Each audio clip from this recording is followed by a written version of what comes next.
ತಮಿಳ್ನಾಡು ಇಂಟ್ರೆದು ಹೇಗೆ ಮಳೆ ನೀರು ಶೇಖರಣೆ ವ್ಯವಸ್ಥೆ ಕರ್ನಾಟಕ ಸರ್ಕಾರದಿಂದ ಮಾಡಿಸಿರುವಂಥದ್ದು. ನೆಕ್ಸ್ಟು ಇರಿ ತೋರಿಸ್ತೀನಿ, ಇನ್ನೂ ಫುಲ್ಲಾಗದೆ. ಆ ಕಾರ್ನ ಪಾಪ 4 ಸಲ ಎಂಟಾಕ ಬಂದು ನೆಟ್ಟಿರೋ ರೋಡ್ಲಿ ಬಾರಿ ನೋಡಿದ್ರ ಎಲ್ಲಿ ಎಣ್ಣೆ ಹೊಡ್ಕೊಬತ್ತಾರ ನನಗೆ ಅದು ಅನ್ಬೇಕು ಕಾರ್ನವನ್ನ. ಪಾಪ ಅವನಿಗೆ ಗುಂಡಿ ಏನು ಮಾಡ್ದೆ.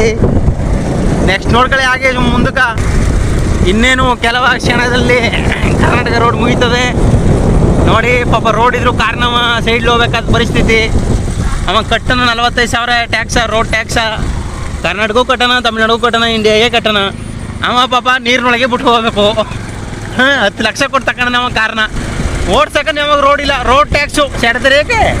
ಕರ್ನಾಟಕದ CMನ ಹೋಗಿ ಭದ್ರಾಗಿ ಕಾಮನ ಹಿಡ್ಕೊಂಡು ಜಗ ನೋಡಿ ಹೇಳಿ ಬಂದ್ಗಿಂದ ನೋಡೋ.